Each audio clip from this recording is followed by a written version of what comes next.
Hi, I'm Hannah Hart, and in March of 2011, I posted my first video online. It's a show called My Drunk Kitchen, and I made it, frankly, just as a joke for a friend. But then I started to see it was getting all this positive feedback and all these comments and people asking for episode 2. Episode 2? I didn't even call it episode 1. But I made another, and then another. And then I realized that I absolutely loved making videos. The best advice I can give to somebody who's just starting out with a channel is to take that inspiration and make it manifest. If you have an idea for something and you want to see that idea exist in reality, do it, make it, do it yourself. Don't do it for the attention. Don't do it because you want views or subscribers or any other reason. Do it because you want this thing to now exist, or you want your voice to be heard. But it has to be your authentic voice.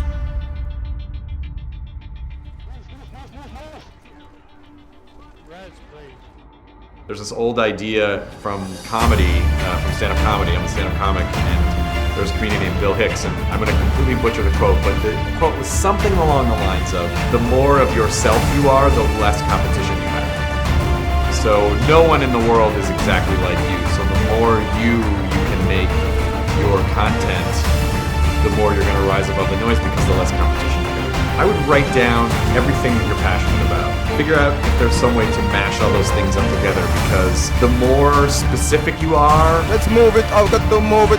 About the things you love, the more uniquely you it will be, and the better chance it has of catching on and being something special and unique that the world hasn't seen yet. Move out now.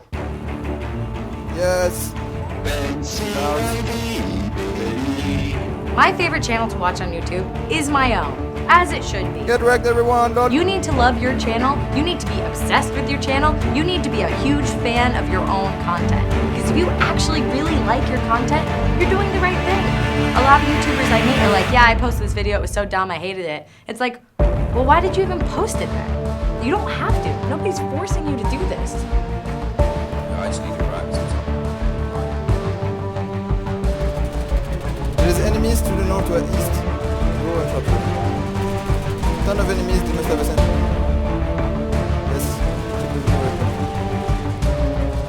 Pick up, Flint. Pick up.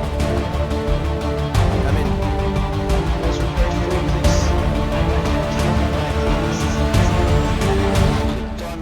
You could just have a random idea and shoot it in an afternoon and put it up on YouTube that night, and the next morning, whatever your message is, could be out to millions and millions and millions of people. That is incredibly powerful. YouTube content can be particularly challenging because the platform is essentially crowdsourced. So with television, I feel like television, people just watch television, they'll flip channels. You know, television has to just be watchable, I think. Television has to exist in such a state that you don't turn it off. But YouTube content has to be shareable, and shareability is one extra challenge that you face as a content creator. Because if someone doesn't share a video with everyone they know, then it doesn't blow up.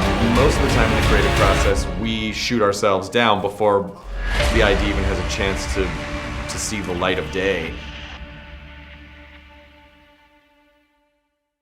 I think the biggest mistake people make is trying to be somebody they're not.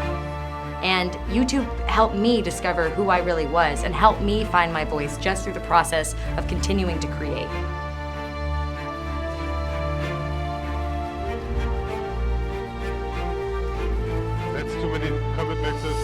The worst that happens is that you don't make the thing, but then you're no worse off than you were before, and then you've learned something, because the process of creation is almost as valuable as creation itself. The only way to fail, really, is to give up.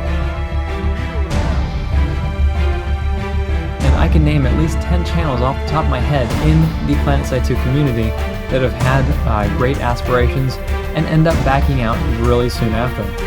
It's always easier to talk than it is to do the work. And if you keep hammering away, if you're consistent, if you're constantly improving, people will want to see you succeed in the same way that I'm always trying to help others succeed.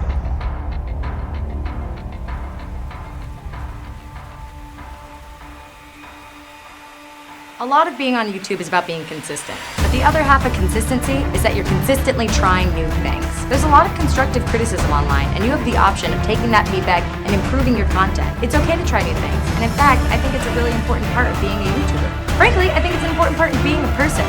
You should be trying to do more and better, getting towards the best version of yourself, the best version of your content. And that doesn't mean be inconsistent.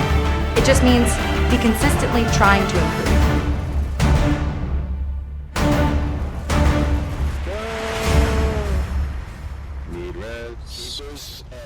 Nice. Totally worth it, people. Oh, thank you.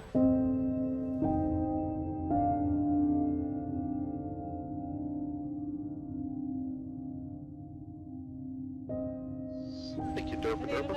Good job, guys. Is there an engineer in the area? Thank you. Engineer.